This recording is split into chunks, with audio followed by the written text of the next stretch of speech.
स्वागत है दोस्तों। स्टडी फॉर यूपीएससी में हम लोग इंटरनल स्ट्रक्चर ऑफ अर्थ पढ़ रहे थे, जिसमें हम लोगों ने भूकंपीय तरंग और उससे प्राप्त होने वाला अर्थ के आंतरिक संरचना के बारे में देखा था। हम लोग ज्योग्राफी का अभी तक 5 लेक्चर देख चुके हैं, ये 6ठा लेक्चर है। जब हम वो लेक्चर पढ़ रहे थे 5वां यानी कि प्रीवियस लेक्चर में, जब भूकंपीय तरंग से पृथ्वी की आंतरिक संरचना में होने वाले जानकारी का अध्ययन कर रहे थे, उस समय कुछ शब्द सामने आया था। एक असंबद्धता और दूसरा भूकंप क्षेत्र। तो अभी हम लोग असंबद्धता और भूकंपीय क्षेत्र के बारे में देखेंगे। ये आपको पीटी में काम बढ़िया दे सकता है। देखिए, अगर असंबद्धता की बात कीजिएगा तो ये क्या होता है, डिसकंटिन्यूटी क्या होता है, तो यह एक ना सीमा होता है, लिमिट होता है, जहाँ पर पृथ्वी के अंदर की बात करेंगे ना, वहाँ पर दो परतों के बीच में अचानक भौतिक गुणों में परिवर्तन आता है। यानी वह सीमा जहाँ पे भौतिक गुणों में अचानक परिवर्तन होता है, जैसे घनत्व में परिवर्तन हो सकता है, चुंबकीय तरंग में परिवर्तन हो सकता है कि नहीं? समझ में आ रही बात? ये इन सीमाओं के आसपास होता ये है कि ये जो भूकंपीय तरंग है उसका वेग बदल जाती है या फिर मुड़ जाती है। ठीक है। अब देखिए, जब हम बात करते हैं कि अपना अर्थ का, तो आप जानते हैं ना कि अपना अर्थ जो है एक प्रकार का कंसेंट्रिक सर्कल है। अब उसमें 3 परत है, पहला भूपृष्ठ, दूसरा मेंटल और तीसरा कोर। तो जब हम असंबद्धता की बात करते हैं तो पहले क्रस्ट और मेंटल के बीच में असंबद्धता की अगर बात करेंगे तो मोहो असंबद्धता होगा, और फिर मेंटल और कोर के बीच में गुटेन वर्ग है। लेकिन जैसे जैसे समय बीता तो वैसे वैसे और भी खोज हुई, तो फिर आपको भूपृष्ठ में ऊपरी और निचली भूपृष्ठ बांट के उसके बीच में कोनराड असंबद्धता के बारे में पता चला। उसी तरह ऊपरी और निचली मेंटल के बीच में रिपेटी असंबद्धता के बारे में पता चला, और कोर में ऊपरी कोर और निचली कोर के बारे में पता चला कि वहाँ पे लेहमन असंबद्धता है। ध्यान दीजिएगा, इसका मतलब 1 2 3 4 अगर आपको सजाने के लिए कहेगा तो ऐसे ध्यान रखिएगा, पहले कोनराड, फिर मोहो, फिर रिपेटी, फिर गुटेनबर्ग और फिर लेहमन असंबद्धता। ये सब ना जोग्राफर का नाम है, उन्हीं के नाम पे ये सब असंबद्धता को रख दिया गया है। यानी ओवरऑल अगर हम कहें तो असंबद्धता क्या है, तो एक प्रकार का ना चट्टानी लेयर है ना, रॉक का लेयर है, जो 2 अलग अलग परतों के बीच, यानी कि कहे तो 2 अलग अलग चट्टानी परतों के बीच में अंतर करवाता है। एक अलग स्वभाव का होगा, दूसरा अलग स्वभाव का होगा। एक एग्जाम्पल ले सकते हैं कि जैसे मान लीजिए कि आप अगर शहर से गांव की तरफ आते हैं तो क्या लगता है डायरेक्ट सीधे शहर से गांव में पहुंच जाते हैं क्या? नहीं ना। कुछ ऐसे क्षेत्र आएंगे बीच में जो न तो पूरी तरह से शहर होगा, न ही पूरी तरह से गांव होगा, दोनों के बीच के स्वभाव का होगा। आप समझिए, वही असंबद्धता है। ठीक, अब हम लोग आगे बढ़ते हैं और छाया क्षेत्र की बात करते हैं। जब हम प्रीवियस लेक्चर देख रहे थे तो उसमें आपको ये बताया गया था कि पृथ्वी में भूकंप उत्पत्ति के दौरान होता ये है कि चुंबकीय तरंग सभी दिशा में जाती है, लेकिन कुछ ऐसे भी क्षेत्र होते हैं पृथ्वी के अंदर जहाँ पे भूकंपीय तरंग सिस्मोग्राफ के द्वारा रिकॉर्ड नहीं हो पाता है, यानी कि वहाँ नहीं जा पाता है। तो जहाँ ये तरंग नहीं जा पाता है उसको छाया क्षेत्र कहते हैं या शैडो जोन कहते हैं। ये क्यों क्रिएट होता है?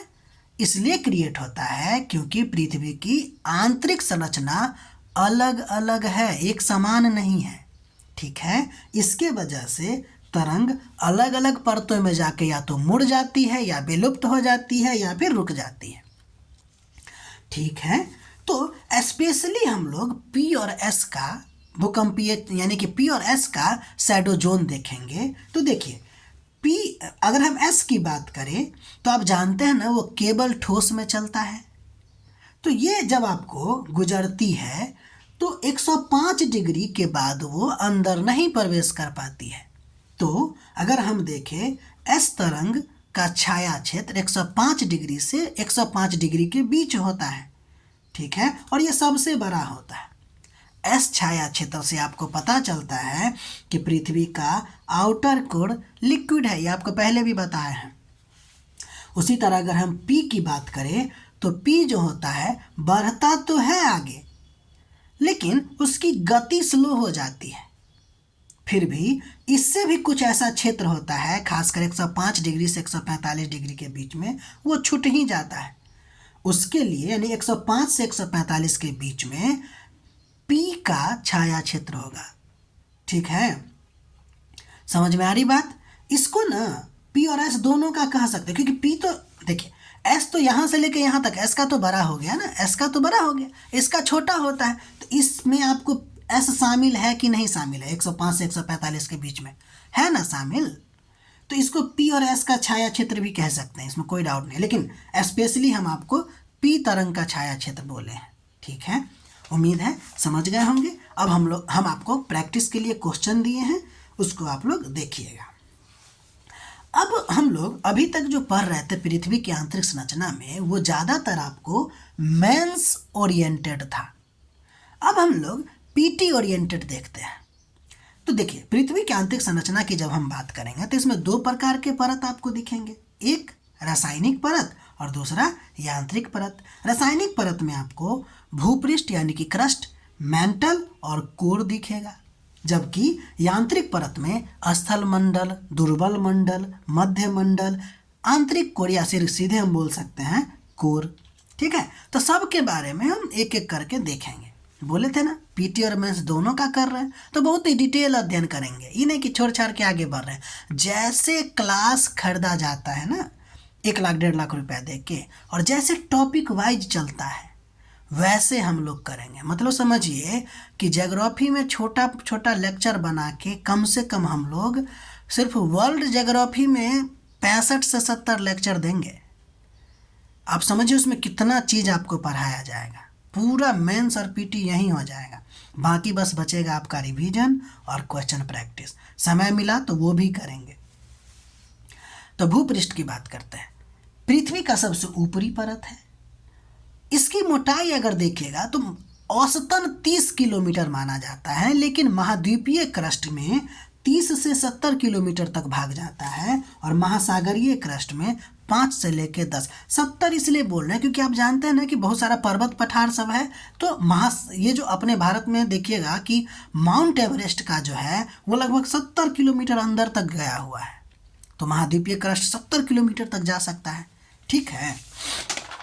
और ये भी बात ध्यान रखिए, घनत्व के तौर पर अगर देखिएगा तो कॉन्टिनेंटल यानी कि महाद्वीपीय क्रस्ट जो होगा वो क्या होगा?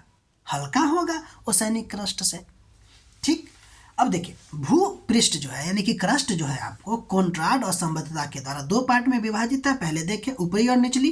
देखिए तो ये आपको महाद्वीपीय क्रस्ट, जिसको ऊपरी कह सकते हैं, कॉन्टिनेंटल क्रस्ट के नाम से जाना जाता है, ये महाद्वीप के नीचे पाया जाता है। नाम है महाद्वीपीय क्रस्ट, तो कहाँ पाया जाएगा? महाद्वीप के नीचे ना। मोटी होता है और हल्का होता है, इस बात को ध्यान रखिएगा। यह सामान्यतः आपको सिलिका और एल्युमिनियम से बना होता है, इसीलिए इसको सियाल भी कहा जाता है। सिलिका SI का, सिलिका का SI और एल का, एल्युमिनियम का एल मिलके सियाल बना है, ठीक। उसके बाद हमको ये देखना है इसका औसतन घनत्व अगर देखिएगा तो 2.7 GM पर सेंटीमीटर क्यूब होता है। अब हम लोग महासागरीय क्रस्ट की बात करते हैं, ओसेनिक क्रस्ट की बात करते हैं। ये महासागर के नीचे पाया जाएगा, पतला है 5 से 10 लेकिन भारी है। ये आपको सिलिकॉन और मैग्नीशियम का बना होता है, तो इसीलिए इसको सीमा भी कहते हैं। इसका औसतन घनत्व आप देखिएगा 3.0 है। ध्यान दीजिए महाद्वीपीय क्रस्ट जो मेनली जिस चट्टान से बना है उसको ग्रेनाइट या नीस चट्टान कहते हैं। इसलिए महाद्वीपीय क्रस्ट में किस प्रकार के चट्टान आपको दिखेंगे? तो ग्रेनाइट और नीस। जबकि महासागर में आपको बेसाल्ट और गैब्रो जैसे चट्टान की प्रधानता दिखेगी। ध्यान दीजिए भूपृष्ठ के पृथ्वी की आयतन की बात करें, पृथ्वी के आयतन की तुलना में कितना है? तो मात्र 1% है। जबकि द्रव्यमान के तुलना में 0.5% है। एक और बात जहाँ पे यूपीएससी ट्रैप बना सकता है कि क्या कोनराड असंबद्धता महासागर के साथ भी पाया जाता है क्या, महासागरीय क्रस्ट के साथ भी? तो हम लोग को ध्यान रखना है, नहीं, केवल महाद्वीपीय क्रस्ट के साथ होता है, महासागर में यह अनुपस्थित होता है। ठीक, अब हम लोग अगला चीज देखेंगे, मेंटल। ठीक है, तो देखिए मेंटल क्या है भाई, कोर से नीचे है, क्रस्ट से नीचे और कोर से ऊपर है। इसकी मोटाई अगर बात कीजिएगा तो 2900 किलोमीटर है। कहाँ तक है? 2900 किलोमीटर तक है लगभग। आयतन बहुत ज़्यादा है, लगभग 83 से 84% है इसका, यानी कि पूरे पृथ्वी में सबसे ज़्यादा ये है। अगर द्रव्यमान में बात कीजिएगा तो लगभग 67% है। ठीक है, घनत्व की बात कीजिएगा तो क्रस्ट से तो अधिक होगा ही ना, लेकिन कोर से कम है, ये बात ध्यान रखिएगा। इसकी अवस्था की अगर बात कीजिएगा तो मेंटल जो है ना, अधिकांशतः जो है आपको ठोस है, लेकिन आंशिक रूप से मोल्टेन भी है। इसका जो अपर लेयर है ना वो मोल्टेन है, अंदर का जो लेयर है वो क्या है? ठोस है। मेंटल की भाग देखिए, मेंटल के भाग में एक अपर मेंटल होता है, दूसरा लोअर मेंटल होता है। अपर मेंटल आपको मोहो असंबद्धता से 700 किलोमीटर तक है, और जो लोअर मेंटल है वो 700 से 2900 किलोमीटर। लोअर मेंटल में ना दबाव अधिक है, अधिक दबाव के कारण ये ठोस है, यानी तापमान के अपेक्षा दबाव अधिक प्रभावी है। कहाँ? लोअर मेंटल में। इस बात को ध्यान रखिएगा, तापमान है ज़्यादा लोअर मेंटल का, लेकिन दबाव ज़्यादा प्रभावी है। इसके वजह से तापमान कम हो जा रहा है। हम आपको प्रीवियस लेक्चर में बहुत ही अच्छा से बताने का कोशिश किया है। अब देखिए, अगर आप अपर मेंटल की बात कीजिएगा तो इसमें लिथोस्फीयर और स्थेनोस्फीयर शामिल होता है। आपको बताए थे ना, स्थेनोस्फीयर क्या होता है? पिघला मोल्टन, इसी को बोलते हैं प्लास्टिक लेयर। देखिए, स्थेनोस्फीयर के बारे में 2-3 बात याद रखिएगा कि यह प्लेट टेक्टोनिक का इंजन है। ठीक है, इसी पे प्लेट घूमता रहता है स्थेनोस्फीयर पे।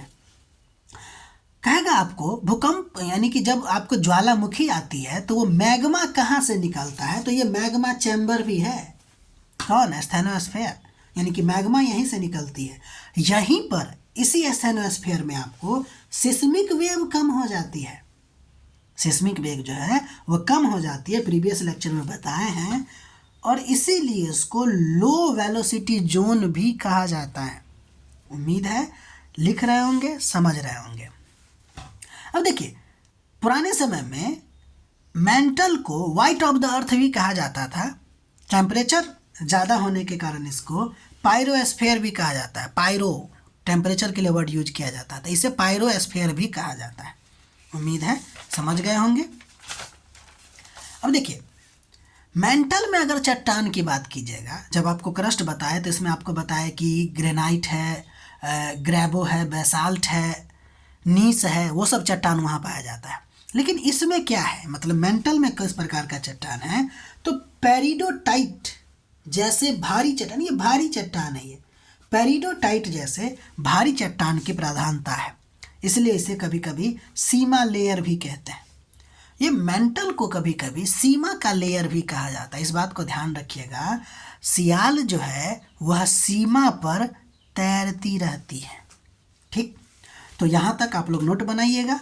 इसके बाद हम लोग अभी और इंटरनल स्ट्रक्चर ऑफ अर्थ में कुछ पढ़ेंगे, क्योंकि ये आपको बताया गया है ना प्रकार कि भूपृष्ठ है, मेंटल है, कोर है। तो भूपृष्ठ बता दिए, मेंटल बता दिए, कोर बताना बाकी है, और फिर स्थल मंडल, दुर्बलता मंडल, मध्य मंडल, आंतरिक कोर, ये करने के बाद फिर हम लोग अगले लेसन पे बढ़ेंगे। उम्मीद है आपको अच्छा लग रहा होगा। अगर अच्छा लग रहा है तो लाइक कीजिएगा, शेयर कीजिएगा, सब्सक्राइब कीजिएगा। मिलते हैं अगले वीडियो में।